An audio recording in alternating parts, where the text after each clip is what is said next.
Bueno, damos la más cordial bienvenida desde Transparencia Venezuela a Espacios de Transparencia, una serie de eventos virtuales para informar, analizar, discutir, conversar con especialistas, debatir opiniones de líderes y referentes mundiales y llegar a las audiencias con los temas que les son propios: casos y responsables de corrupción, justicia transparente, participación ciudadana, presupuesto, rendición de cuentas, gobierno abierto, acceso a la información, transparencia y gestión y finanzas públicas, datos abiertos y verificación de información, que es conocido hoy día como el fact-checking. ¿Okay? Hoy nos encontramos en el evento número 12 de estos encuentros de transparencia, en el cual trataremos con dos especialistas en la materia sobre lo que hemos titulado seguridad alimentaria, ¿qué dicen los datos sobre Venezuela? Y para ello, quería comentarles que tenemos el lujo de contar con dos especialistas sobre ello. La primera, Susana Rafali, quien es nutricionista acreditada en protección y asistencia humanitaria, defensora de los derechos humanos, con experiencia en seguridad alimentaria y nutrición pública en varios continentes. Y también tenemos el lujo de contar con María Soledad Tapia, quien es bióloga, profesora titular de la Universidad Central de Venezuela, la Facultad de Ciencias, es miembro correspondiente de la Academia de Ciencias Físicas, Matemáticas y Ciencias Naturales. A este evento se estructurará, disculpen, de la siguiente manera, ¿ok? Para que todos tengamos como la misma información de cuáles van a ser los tiempos, tanto de exposición de María Soledad y de Susana Rafali, y también lo que vamos a dedicar a lo que son las preguntas y las respuestas, ¿ok? Tenemos planificado que este evento va a durar 60 minutos exactos, ¿ok? Este evento se va a grabar para que puedan verlo e ubicarlo en nuestro canal de YouTube, Transparencia Venezuela, y lo compartiremos en nuestras redes sociales, tales como Twitter, que en Twitter estamos como @nomasquiso, y en la página de Facebook, Transparencia Venezuela, y asimismo los invito a seguir estas redes para que puedan ver nuestras actualizaciones y suscribirse al canal de YouTube, claro está. También en la página de transparencia.org.be. Dicho esto, tanto Susana Rafali como María Soledad Tapia, en este orden, tendrán 12 minutos cada una para hablarnos de sus diferentes especialidades sobre el tema que nos convoca, que es qué dicen los datos sobre la seguridad alimentaria en Venezuela. Luego vamos a tener una ronda de preguntas y respuestas en el cual, por medio del chat y la sesión de preguntas y respuestas, yo iré recogiendo sus preguntas para luego leérselas a las expositoras y ellas proceder a responder. Si luego de esa ronda nos alcanza el tiempo para una segunda, procederemos de la misma manera. ¿Ok? Luego cerraríamos el evento. Ahora, sin más nada que agregar, damos el pase a la presentación de Susana Rafali, a quien le agradecemos la disposición y la presencia de estar hoy en día con nosotros, porque es para nosotros un placer y un lujo. Así que cuando usted quiera. Habíamos... Sí, gracias. Nosotros, las conferencistas, nos hicimos acuerdos internos y para el material que tal como lo preparamos, va a empezar María Soledad primero. De acuerdo. Perfecto. Entonces demos paso a María Soledad. Vale. Sí. Muchas gracias. Muchísimas gracias a ustedes, encantada, y es un gusto y un honor además estar compartiendo con ustedes y con Susana Rafali. Voy a empezar solicito compartir pantalla para presentar mis láminas, ¿sí?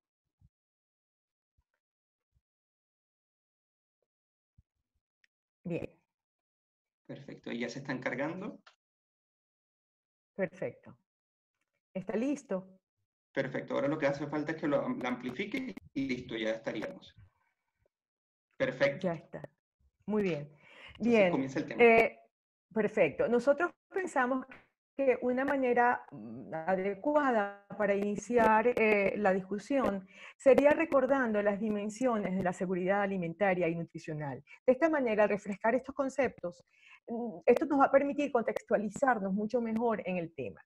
Entonces, podemos empezar recordando la primera gran dimensión de la seguridad alimentaria y nutricional, que no es otra sino la disponibilidad de alimentos, la producción de alimentos. Es decir, para que haya seguridad alimentaria y nutricional, tienen que existir alimentos en cantidades suficientes, además de calidad apropiada, que sean suministrados por producción nacional, pero también por importaciones, y también se incluye la ayuda humanitaria.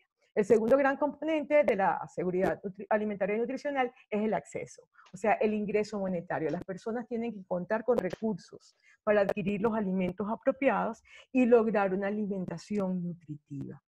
El tercer gran bloque, la dimensión que continúa, es la utilización adecuada de los alimentos. la utilización biológica. ¿Esto qué quiere decir? Que las personas tienen que contar con agua potable, tienen que contar con sanidad, tienen que contar con atención médica, de manera de asegurar el estado de bienestar nutricional. Y además, entonces, pero además de cubrir las necesidades nutricionales, hay que cumplir con criterios de diversidad en la dieta y cumplir con la idiosincrasia, cultura y las preferencias alimentarias de la población. Luego está el componente de estabilidad y consumo, y es que una población, un hogar o una persona deben tener alimentos adecuados en todo momento, sin correr el riesgo de quedarse sin comida por crisis repentinas, económicas, políticas, climáticas o por acontecimientos cíclicos. Y luego está un último gran componente, que es la institucionalidad, las políticas públicas y la vigilancia. Esto le corresponde a los estados, de manera de asegurar que se cumplan todas las dimensiones de la seguridad alimentaria y se asegure el derecho a la alimentación. Una vez recordado esto, yo creo que ya todos podemos hacernos una pregunta y hacernos una idea de si realmente tenemos los venezolanos seguridad alimentaria. Pero podemos recurrir a alguien que nos da la respuesta, y es el Programa Mundial de Alimentos de las Naciones Unidas, el cual publicó este informe con los resultados de la evaluación de seguridad alimentaria realizada in situ, realizada en Venezuela durante el año 2019. Entonces, el Programa Mundial de Alimentos nos da estas cifras. La evaluación estima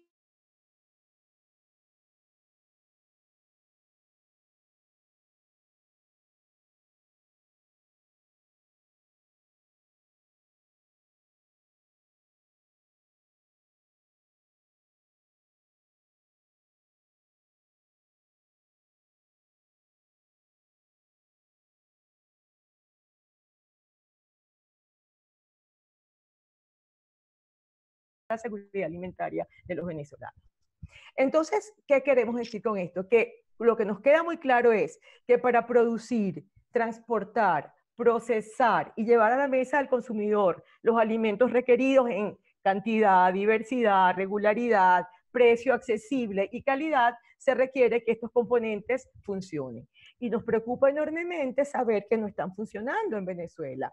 Aquí puse dos laminitas tomadas casi que al azar de dos noticias recientes de FEDEAGRO, donde dicen que, bueno, imagínate que el sector agrícola venezolano solamente podrá atender el 20% de las necesidades de consumo de los venezolanos.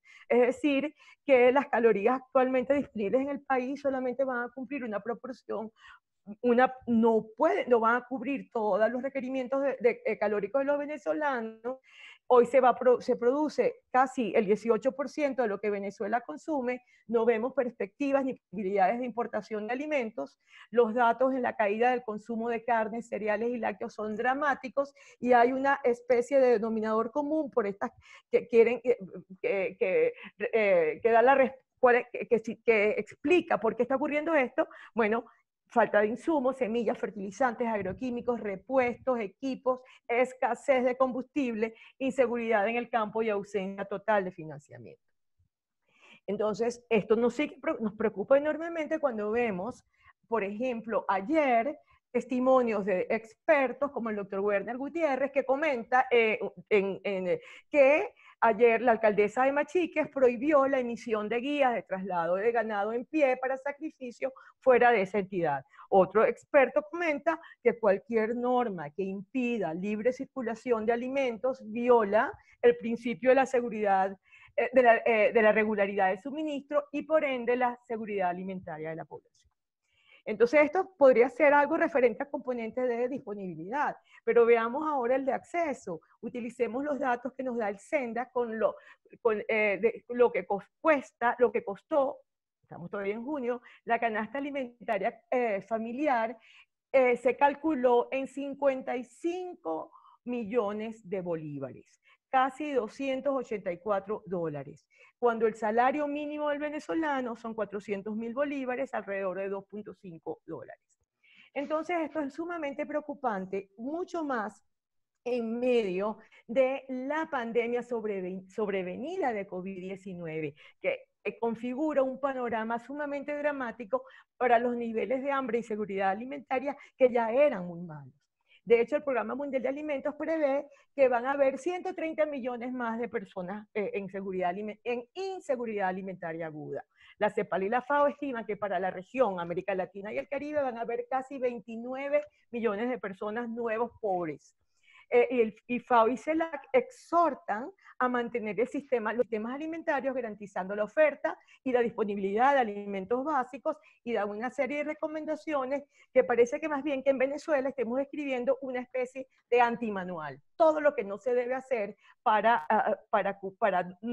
tener seguridad alimentaria. Y esto es tan importante, fíjense que, por ejemplo, esta es una noticia directa de las Naciones Unidas, que cuando hablan y cuando alertan sobre que el hecho de que la pandemia del coronavirus puede duplicar el número de personas que padecen hambre extrema, el ejemplo que ponen es de Venezuela, donde sabemos que es el país, y señala que Venezuela es el cuarto país con inseguridad alimentaria aguda y necesitada de asistencia urgente. Entonces, revisemos ahora un poco cómo nos ha visto, qué ha ocurrido en el ámbito internacional acerca de la situación y cómo se ve la situación en Venezuela.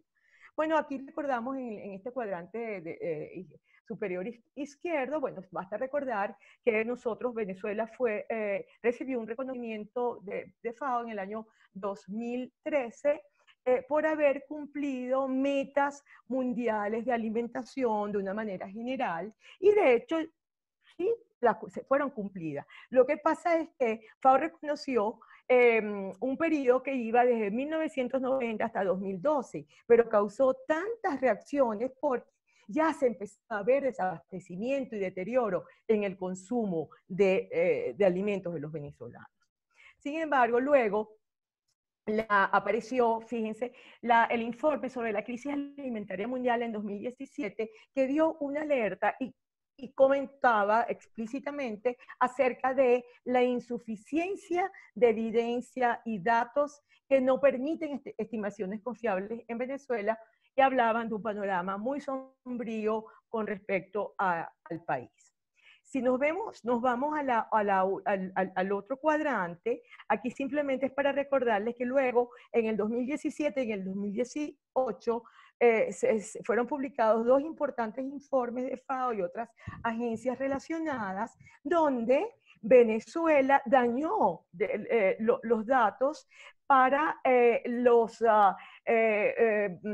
progresos en la lucha contra el hambre, y los avances que se habían obtenido se vinieron al piso porque Venezuela echó a perder estos datos, porque su contribución al número de personas con hambre en América del Sur fue enorme, como se puede ver en esa figura, en ese cuadro.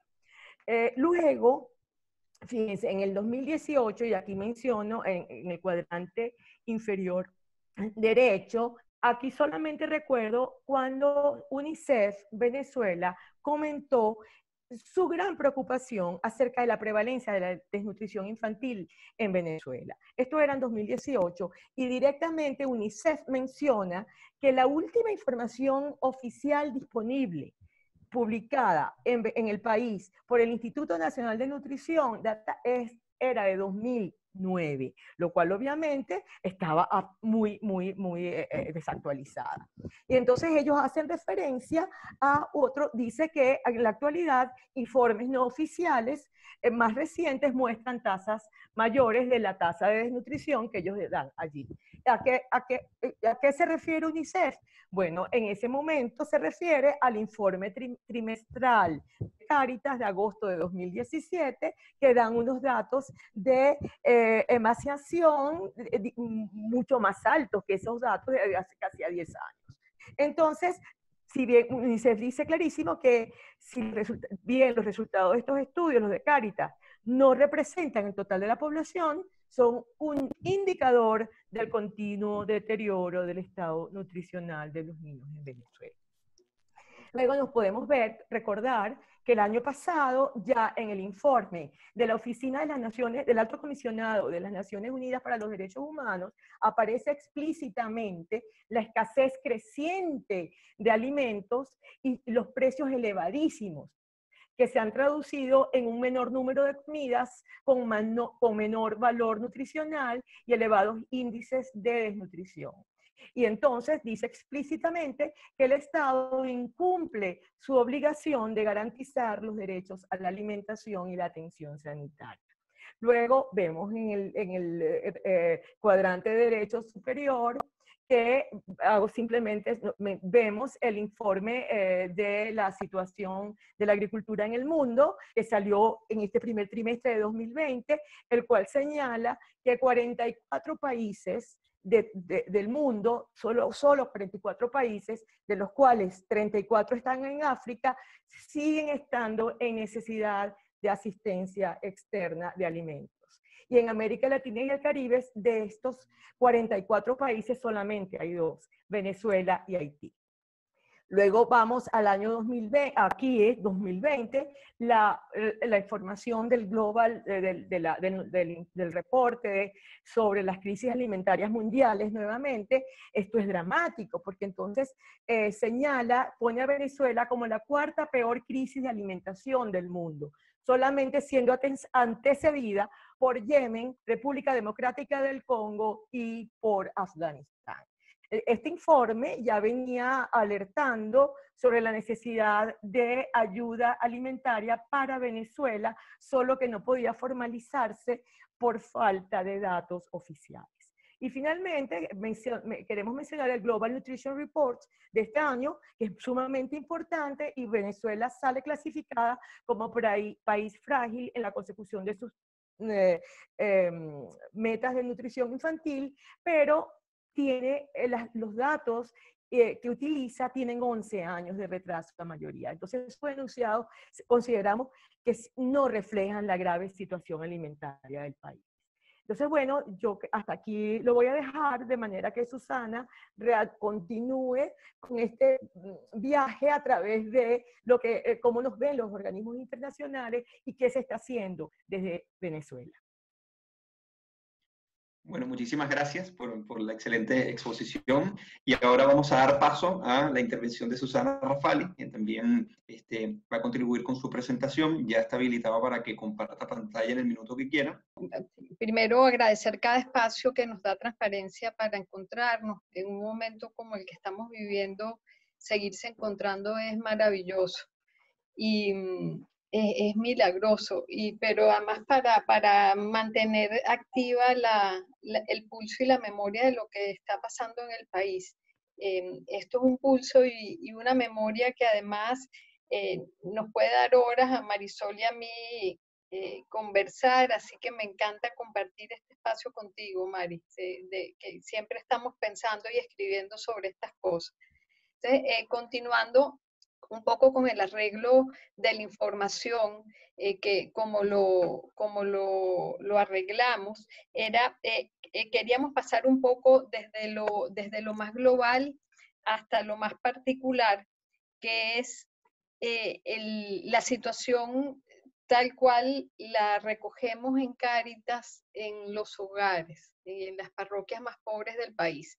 Pero antes de bajarme ya a esa última unidad humana que nos toca atender, yo quería mostrarles un par de láminas más que quizás ilustran visualmente algunas de las informaciones que compartió Marisol. Como ella mencionó, hemos estado apareciendo en el Global Food Crisis Report. En el reporte mundial de crisis alimentaria veníamos siendo mencionados desde el año 2016 y la situación era grave, pero que no podían pronunciarse por falta de datos oficiales y recomendaban año tras año que se monitoreara la situación. Pero lo cierto es que nadie se hacía responsable. O sea, ellos son los responsables de llevar esa métrica y lo que hacen es denunciar que no se lleva. Eso son cosas que nunca verdaderamente hemos entendido. Pero igual, finalmente, también sabemos que es un país frágil en el que el Estado no da permiso para hacer las operaciones como sus protocolos de seguridad lo ameritan, pero finalmente con la anuencia del Estado, como mencionó Marisol, se desplegó el Programa Mundial de Alimentos el año pasado hasta finales de año. Yo tuve oportunidad de encuestar varios de los estados con ellos y se hizo esta encuesta nacional de seguridad alimentaria, que tiene la particularidad de ser completamente aleatoria, hablando un poco de los datos que estamos recogiendo. Quizás la captación de datos con más territorialidad la tienen Fe y Alegría y Cáritas, porque tenemos una escuela y una parroquia en cada lugar del país. Pero nuevamente, como dijo Marisol, esta información está sesgada a presentar la situación, a ser representativa de la situación de la gente que está mal. Ya de por sí selecciona quién está mal, mientras que la encuesta del Programa Mundial de Alimentos, cuando te dice, como dice esta lámina, que el 9.3 millones de personas están en situación de inseguridad alimentaria moderada o severa, hicieron una muestra aleatoria. ¿Qué quiere decir esto? Que todos tuvimos la misma oportunidad de ser entrevistados. De hecho, se los digo yo, que entre unas casas que digo, ¿para qué voy a hacer una encuesta aquí? Con varios carros, televisiones y cosas. Bueno, el punto es que esto a mí me conmueve de sobremanera, porque si habiendo tenido todos la misma posibilidad de haber sido entrevistados, 9.3 millones de venezolanos resultaron en inseguridad alimentaria moderada y severa, es porque la situación es gravísima, es verdaderamente grave, hasta el punto que se refleja en el gráfico del Reporte Mundial de Crisis Alimentaria como la cuarta peor crisis alimentaria en el mundo. Luego tenemos este informe, que es el panorama, el panorama de la seguridad alimentaria en el mundo, pero volviendo nuevamente el reporte de crisis alimentarias mundiales. ¿Qué traté de hacer yo con estas banderas? Yo lo que quise mostrarles es la preocupación con esta lámina, que el reporte menciona que entre el 2018 y el 2019 el número de personas en situación de hambre en el mundo aumentó 13 millones. No quiere decir que 13 millones es la totalidad de gente con hambre en el mundo, es mucho más, pero hubo un incremento de 13 millones de personas con hambre en el mundo entre el 2018 y el 2019. Y 9.8 millones de esas personas eran venezolanas. Eso es lo que quise reflejar con las banderas. Esto es brutal. O sea, que el 72% del incremento en el hambre en el mundo sea el hambre de los venezolanos, es algo que tiene que disparar todas las alarmas posibles. Y si nos bajamos un poquito más a la región, el último informe del panorama de la seguridad alimentaria en América Latina reporta lo mismo, no tanto a nivel del incremento, sino ellos calculan en la cuenta de personas en situación de hambre e inseguridad alimentaria en América del Sur, cuál es el total, y de eso cuántos son venezolanos, y da el 82%. O sea, el 82% de personas con hambre en América del Sur son venezolanos, y eso es lo que trato de poner en la segunda gráfica. Luego tenemos ese panorama de la seguridad alimentaria en América Latina, lo recoge también el panorama de la seguridad alimentaria en el mundo del 2019, en el que siempre con Marisol siempre exponemos, donde tenemos oportunidad, esta lámina, porque a pesar de ser un reporte global, nos dedicó un gráfico solo a Venezuela, cosa que no sucede. En los reportes mundiales los gráficos son regionales. Nos dedican esto porque la gráfica es sencillamente escandalosa. La gráfica muestra por cada trienio aquí abajo el porcentaje de personas que están en situación de hambre, con un indicador que usa la FAO que se llama subalimentación o undernourishment en inglés. Mucha gente, sobre todo los periodistas, tratamos de explicarles que este indicador de undernourishment no es desnutrición. De hecho, no mide el estado nutricional de las personas, no los pesa, no los talla, no les hace una evaluación en su cuerpo. Este indicador se calcula relacionando la cantidad de alimentos, la oferta alimentaria agregada en un año determinado, con las necesidades de energía que tiene una persona en el día, y dicen la cantidad de energía agregada que hay disponible para cuánta gente alcanza. El resultado de esto para el último trienio, que fue 2016-2018, es que esa cuenta daba que si se repartiera ese inventario de alimentos en Venezuela en partes iguales, quedaría sin comer el 21.7, 21.2% de la población. Esto es 2018, está por salir en esta semana el del 2019. Eso yo estimo que puede estar entre un 23 y un 26%. Primero es dramático, o sea, pensar que la oferta alimentaria del país no alcanzaría si la situación económica mejora para que todos con un aumento de salario vayan a comprar comida, también puede dejar paralizado a cualquiera que esto le preocupe. Pero las otras dos cosas que explica el gráfico rápidamente es que nos compara. La línea vino tinto es América del Sur, la línea verde es América Latina, y la línea azul es Venezuela. Entonces, cuando tratan de adjudicarle esto a las sanciones, aquí tenemos la primera respuesta. El aumento de la población en situación de hambre claramente comenzó en el trienio 2010-2012. Comenzó, y las sanciones comenzaron, si acaso, aquí. Lo segundo es la tendencia brutal de Venezuela a separarse de la región, como decía Marisol. La tendencia que venía trayendo la región de América del Sur a mejorar en términos de seguridad alimentaria, Venezuela la frenó y la jaló para atrás con este aumento abismal de personas en situación de hambre. Y lo tercero, que es muy dramático, estos trienios no son así planos, no pasó nada ahí más que el hambre, no. Entre el 2013 y el 2016, si hay economistas escuchando, se sabe muy bien que hubo una crisis brutal en los precios del petróleo, que bien pudiera entonces aparecer aquí la población en situación de hambre de México, si eso se debió a los precios, a la bajada de los precios del petróleo, o de Brasil, o de Ecuador, que también es país exportador. Y sin embargo no sucedió. En los países que les estoy mencionando, durante las crisis de disminución de los precios del petróleo, la población en situación de hambre no solamente no aumentó brutalmente como la de Venezuela, sino que disminuyó, porque al bajar los precios del petróleo se dispararon los mecanismos de protección social en esos países, cosa que aquí no sucedió, a pesar de que se hayan hecho los esfuerzos que se han hecho con los programas como los CLAP, como las transferencias monetarias, no están bien focalizados, y la devaluación de la moneda lleva a que eso se vuelva polvo inmediatamente. Rápidamente, ya para terminar, quiero presentarle algunas gráficas de los boletines de Cáritas, no sin antes mencionar que la desnutrición en Venezuela pasa también por las fuentes de información. Nosotros estamos totalmente marasmáticos de generación de cifras oficiales.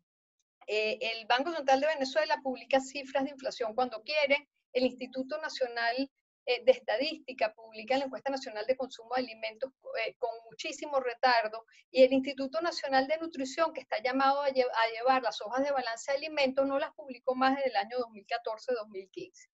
Sin embargo, la sociedad civil ha llenado este vacío que ha dejado tanto el Estado como las agencias internacionales que los asesoran y que tienen como mandato generar información sobre la situación del país donde trabajan.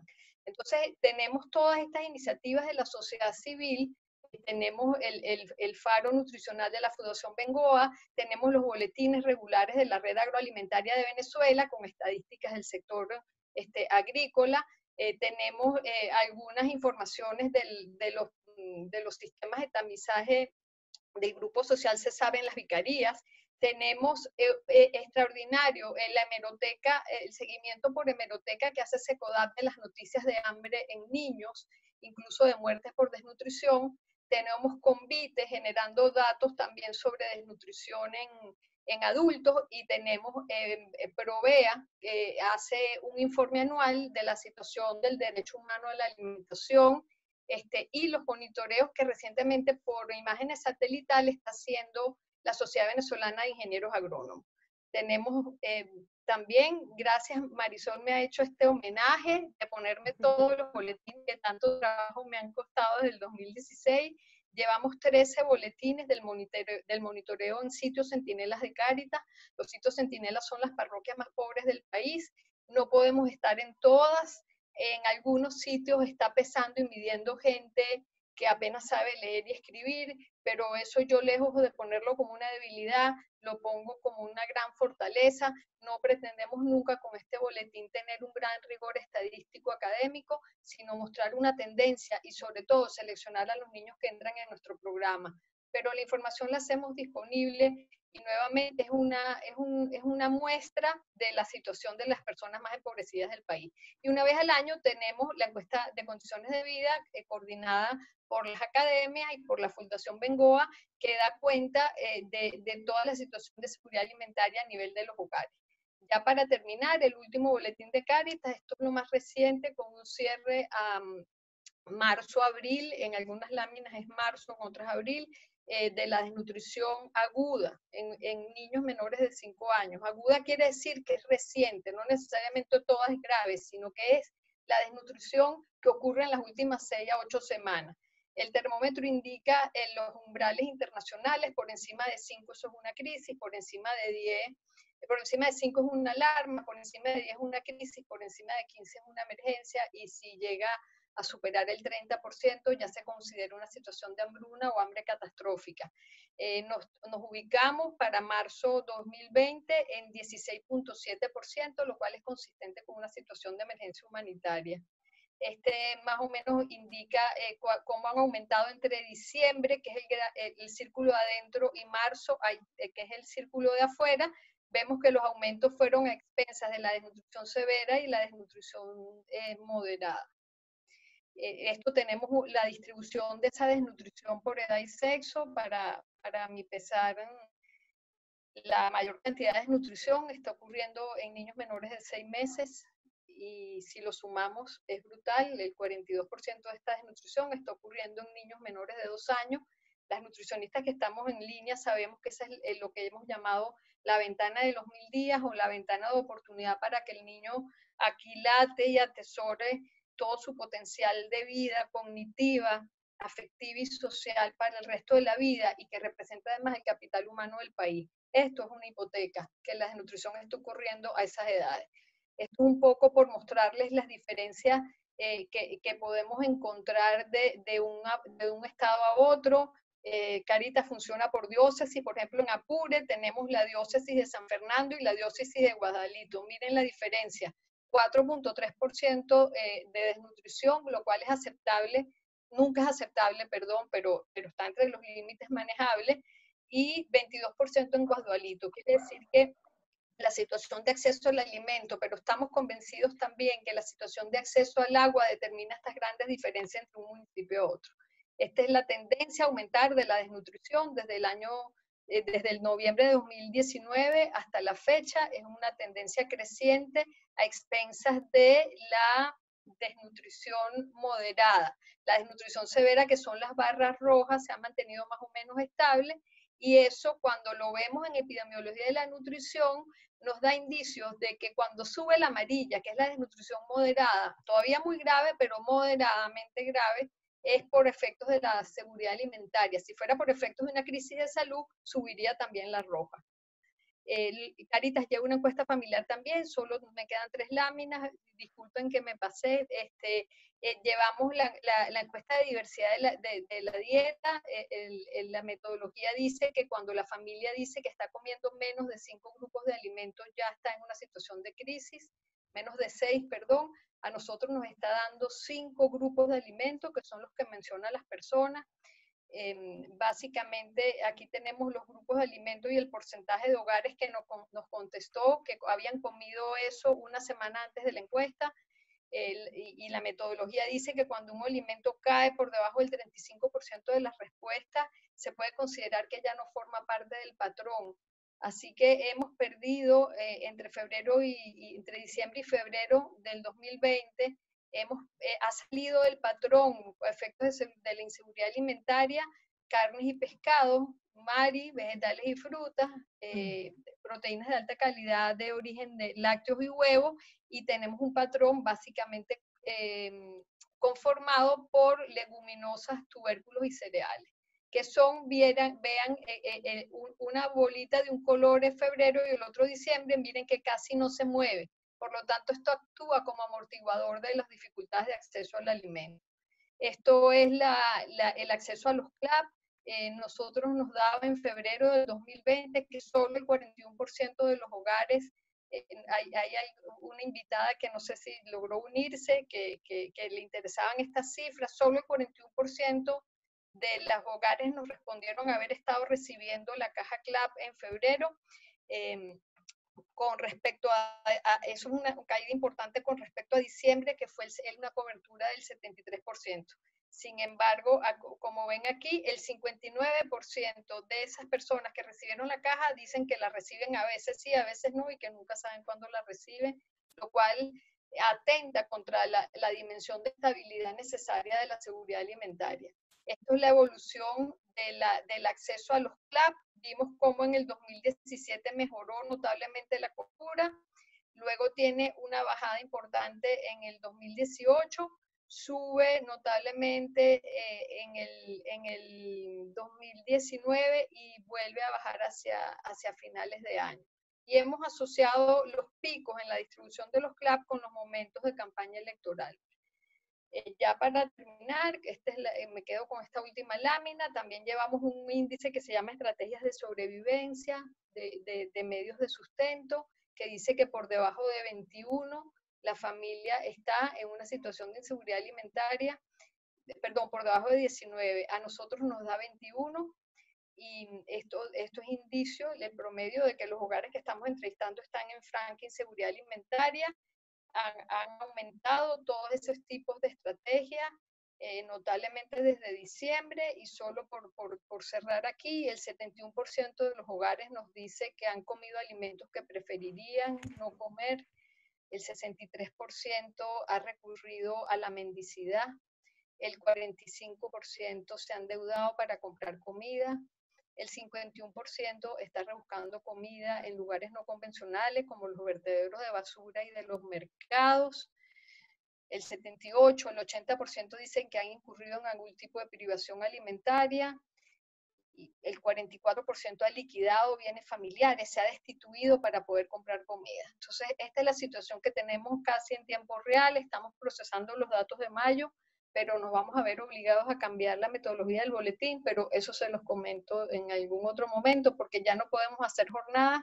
Estamos haciendo búsqueda activa de casos, pero lo que estamos encontrando es muy, muy preocupante. Muchas gracias por la atención. Bueno, muchas gracias, tanto María Soledad como Susana Rafali por esta detallada exposición sobre la situación agroalimentaria en Venezuela. Hay varias preguntas, si se fueron sumando de manera consecutiva. Nuevamente les voy a repetir cómo va a ser. Yo les voy leyendo las preguntas, ustedes van anotando los tips que más les interesen para poderlas responder, y vamos a empezar con una que la hace Yuslaini Aristigueta desde Caracas. Pregunta a ambas.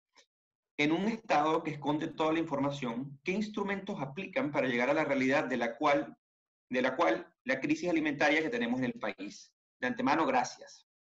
Luego tenemos otra de buenas tardes, interesantes estadísticas. Ahora bien, seguramente hay diversos factores que contribuyeron al incremento desde el 2018 en la crisis que se refleja.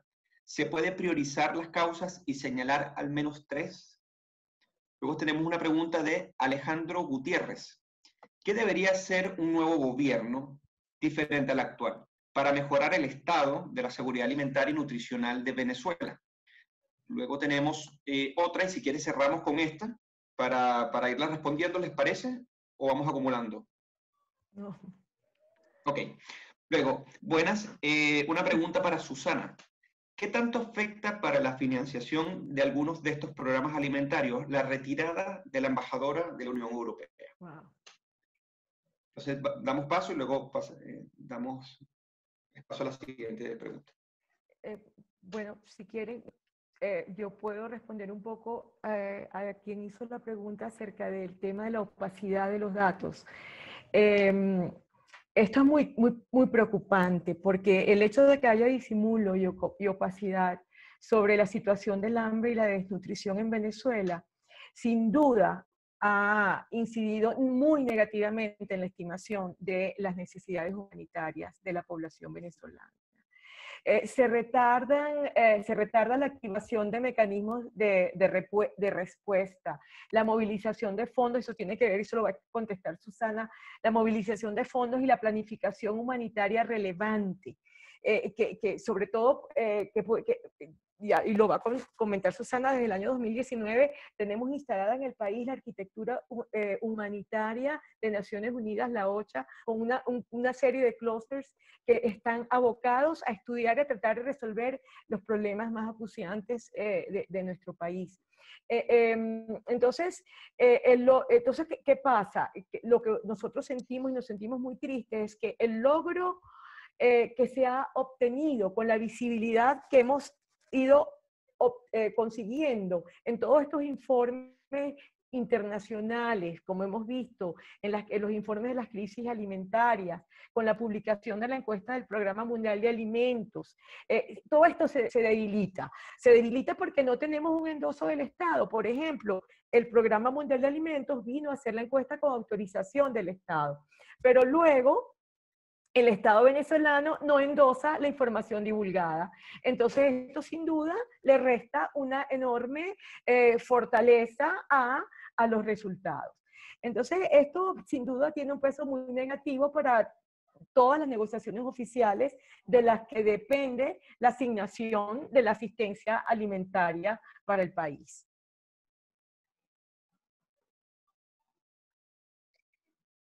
Sí, bueno, no, sobre las fuentes de información, como lo mencionamos, la más grande y la de mayor escala fue la encuesta en situ del Programa Mundial de Alimentos, de mucha rigurosidad. Pero bueno, cada una de estas organizaciones cuya lámina pusimos están haciendo sus diversas encuestas en terreno. En el caso particular de lo que yo tengo más cerca, es las jornadas de nutrición y alimentación que realiza Cáritas en las parroquias más desfavorecidas del país. Sobre las causas, nosotros verdaderamente necesitamos explicar que en algún momento, a partir de noviembre del 2019, vimos cierta mejoría. De hecho, Venezuela entró en esta pandemia, cuando entramos en esta situación, la desnutrición nos había bajado casi al mismo nivel de desnutrición que encontramos cuando comenzamos el sistema Centinela en el 2016. Nos daba 8%. Nos da ahora en abril 16.2, y eso es bastante consistente con las proyecciones que hacen las agencias internacionales de que la desnutrición aguda en todo el mundo se iba a duplicar por efecto de las restricciones económicas que impone la pandemia. Sin embargo, ¿a qué atribuimos los movimientos en los últimos años? Yo pensaría, no me va a dar tiempo, pero tengo una lámina que es muy ilustrativa en la que yo puse la curva de aumento de la desnutrición y la del DICOM. La desnutrición aumenta cada vez que se devalúa el bolívar. La desnutrición aumenta cada vez que baja en 10% la cobertura de los CLAP. Entonces, a mí esto me conmueve muchísimo, porque de tanto decir desnutrición se nos olvida que son niños. Entonces, no puede ser que un país esté con la situación de nutrición montada sobre los rieles de una montaña rusa, que es el CADIVI, que es la cobertura de los CLAP, que es que nos portamos bien o nos portamos mal, que es que son las sanciones o no son las sanciones, y los que van dentro del vagón son niños. A mí me parece esto preocupante, y yo con esto no estoy queriendo culpar a nadie de esto, sino que lo que estoy diciendo, el ejemplo que puse de la disminución de los precios del petróleo, es que si verdaderamente aquí en este país hubiera un sistema de protección social serio que se respete, este país se pudo haber caído y esa curva de la desnutrición infantil tenía que haber permanecido plana, porque para eso son los sistemas de protección social. Entonces yo asocio los últimos incrementos de la desnutrición básicamente a 3 factores muy importantes. Primero, el quiebre en el acceso a agua potable. Hay países en el mundo que aún teniendo, sin haberse modificado su acceso a alimentos, la desnutrición sube por falta de acceso a agua, porque se asocia a enfermedades intestinales. La segunda es la dificultad para el acceso a gas para cocinar. Los propios voceros de PDVSA dicen que la brecha en el acceso a gas de la bombona, que creo que es propano, es de 80%. Esto está incidiendo notablemente en el tema de la nutrición también. Y tercero, la falta de gasolina. La gente no ha podido movilizarse lo suficiente para facilitarse el acceso a los alimentos en los momentos en el que el bolívar se devalúa y hay que ver cómo se hace y hasta dónde más lejos se puede ir a buscar algo de ingreso. Entonces esas tres cosas me preocupan. Si eso está asociado o no a las sanciones, yo no voy a entrar en ese terreno de análisis. Yo sí creo que las sanciones han complejizado mucho, incluso el trabajo humanitario. Agencias humanitarias aquí una tras otra, que por el efecto del overcompliance estamos sufriendo las de Caín para manejar las transferencias monetarias para la acción humanitaria. Entonces, eso tiene sus cosas. Hace 2 años nos dijeron que iba a haber una white list en la que íbamos a quedar todos exonerados de estas cuestiones y bueno, hasta uno tiene la cuenta bloqueada. Y finalmente, ¿qué hacer? Yo no sé cómo contestar esto porque la persona que hace esta pregunta es la referencia de todos nosotros. Sí. Y yo estoy viendo además entre el público, estoy viendo entre el público a una gente tan senior y tan referencial para nosotros, Cartay, el profesor Gutiérrez, Warner desde el Zulia. Ustedes son nuestro foco, nuestros faros, así que gracias por estar aquí escuchándonos. Yo pienso que esto hay que dividirlo en 3 fases. La primera fase de respuesta de un gobierno que se tome esto con seriedad tiene que ser una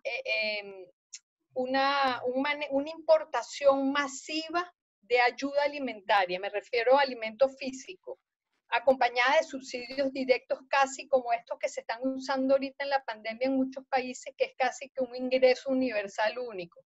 Eso yo no lo extendería por más de 6 a 9 meses, porque si no es un desestímulo para la industria alimentaria local, pero y en paralelo, mientras se abastecen los anaqueles y se llega a las personas que están por morir por falta de alimentos, hay que hacer una importación masiva de los insumos para la producción de cultivos cortos y para la reactivación rápida.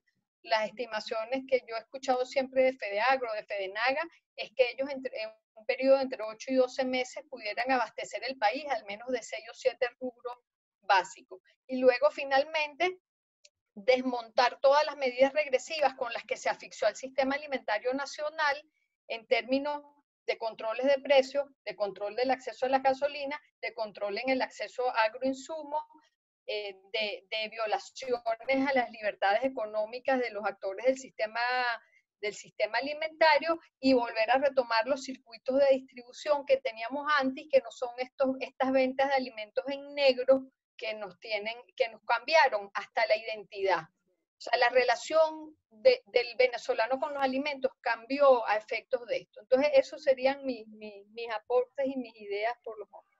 Perfecto, bueno, ya nos quedan 9 minutos, o sea, para responder un par de preguntas más, o sea, cerrar lo que va a ser la segunda ronda, así que voy a hacer un par de preguntas más para que puedan responderlas y, bueno, lamentablemente no vamos a poder hacer la siguiente, que son bastantes, pero en honor al tiempo para que dure la actividad, porque sé que tanto María Soledad como Susana Rafali tienen compromisos importantes también luego de ello. Entonces, bueno, la primera es, para ambas panelistas, ¿a cuánto estamos en tiempo? Meses, años, de pasar a la fase 4, emergencia?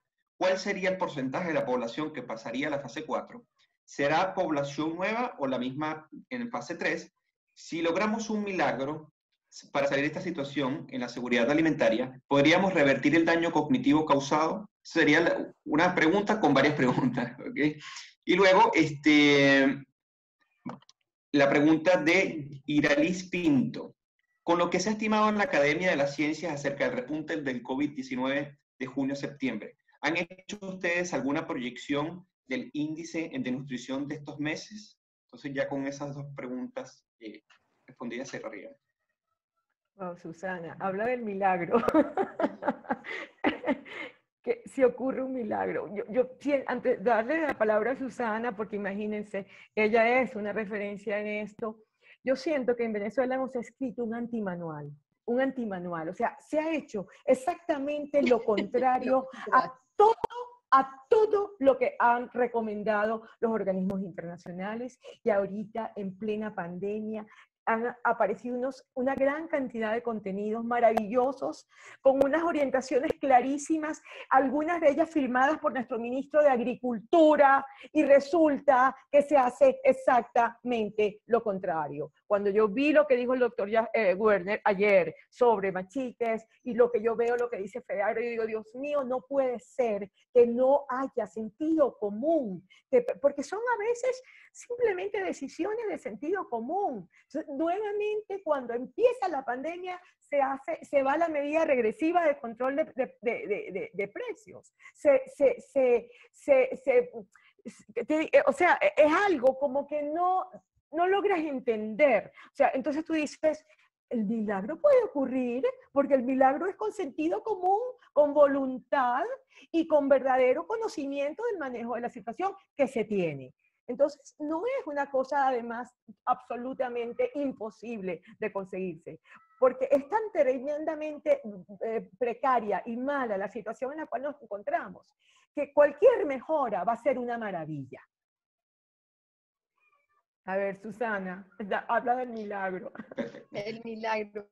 Yo no creo que vaya a haber un milagro. El milagro tal vez pueda ser que finalmente pueda entrar el Programa Mundial de Alimentos, pero aún así el Programa Mundial de Alimentos, y menos bajo la presión planetaria en la que está ahorita, tiene la capacidad de llegar a 9 millones de personas. Y además el Programa Mundial de Alimentos, cuando viene, no se crean que va a venir con, no puedo nombrar marcas, pero no va a venir con los alimentos que comemos. No va a venir con diablito ni saca.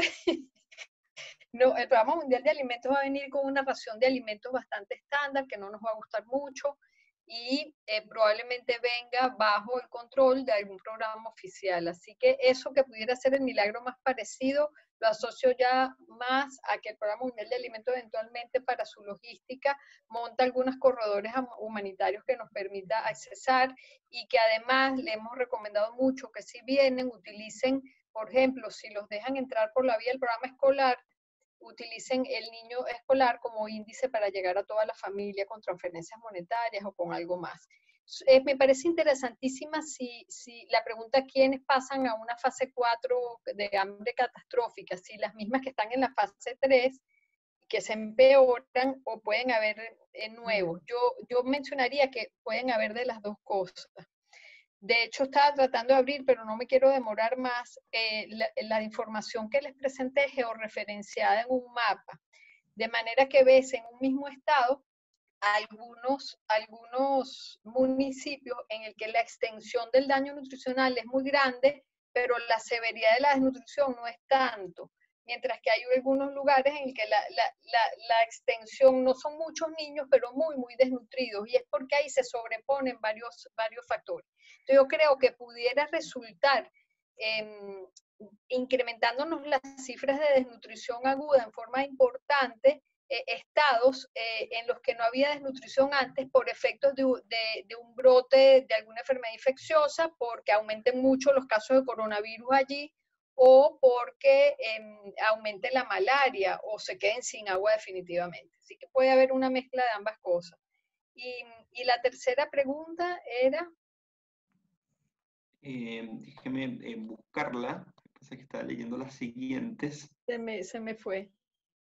Sí, con respecto a lo que se ha estimado la Academia de la Ciencia acerca del repunte del COVID-19 de junio a septiembre, si se ha hecho alguna proyección del índice de desnutrición en estos temas.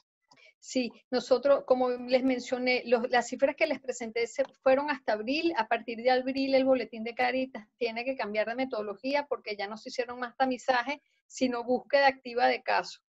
Entonces yo, si les digo que nos aumentó a 58%, eso no se tiene ni siquiera en Yemen. Y es porque estamos yendo a buscar al niño desnutrido, claro, no a los que están, no midiéndolos a todos. No hay del denominador cambió. Entonces, lo que estamos midiendo ahí es la tendencia en lo que se llama en la metodología el case load, la carga de casos de desnutrición que estamos manejando, y se duplicó, que era lo que se esperaba según los pronósticos. Nosotros damos cuenta de que la desnutrición aguda se nos duplicó y que están viniendo niños además con formas de desnutrición muy severas, y lamentablemente estamos reportando el fallecimiento de unos 2 a 3 niños por mes, que ni siquiera pueden llegar. Están niños severamente desnutridos que referimos a las unidades pediátricas, y cuando llegan ahí no los aceptan porque no están suficientemente graves y se mueren en su casa. O porque el último caso, un niño que llega a una unidad pediátrica, está la fórmula terapéutica que tanto nos costó traer, pero no hay catéteres pediátricos. Ni hay personal, o sea, no hay personal. Las 3, 4 enfermeras que hay no se dan abasto, no me dejan entrar a las monitoras porque el hospital está militarizado, porque estas monitoras pudieran ver con un gotero, con algo, y no es posible. O sea, se muere un niño, eso en latín es diabetes mellitus, o sea, es un hambre en medio de la llenura. Tan bellas las unidades pediátricas, todas abastecidas con la fórmula de UNICEF, pero no hay catéteres, no hay enfermeras y no hay nada. Entonces, no estamos listos, estamos curtidos para que esto aumente, pero no estamos listos para mitigarlo, así que yo creo que vamos a acusar un golpe muy fuerte en términos de mortalidad infantil por desnutrición en los próximos meses. Bueno, quería ya comentarles que hemos, bueno, lamentablemente llegado al final de este muy interesante y detallado encuentro. Nuevamente, bueno, agradecer a Transparencia Venezuela por medio de encuentros de transparencia, poder facilitar esta instancia, este canal para poder realizar estas interesantes actividades, y fundamentalmente, bueno, a María Soledad Tapia y a Susana Rafali por estar acá, compartir su disposición, su empatía con todo ello, bueno, y ese detalle con el cual nos expusieron cada uno de los datos, y bueno, seguir invitando a todos los que asistieron hoy día a esta actividad, diciéndoles que, bueno, en Espacios de Transparencia promovemos actividades y encuentros de este tipo muy a menudo, a los cuales están cordialmente invitados, y se van a ir enterando por medio de nuestras redes sociales. Por eso es que es fundamental que nos sigan en cada una de ellas. Y bueno, desearles a todos muy buenas noches, y nuevamente sumamente agradecido también con Jesús Urbina, que está tras cámara, junto con Briseida Morales Alburjas, que también ha estado siempre apoyando acá para que esto pueda ser posible. Gracias. Gracias a ustedes. Hasta luego, gracias. Hasta luego. Muchísimo éxito y muchísimas gracias. Adiós. Hasta luego. Adiós.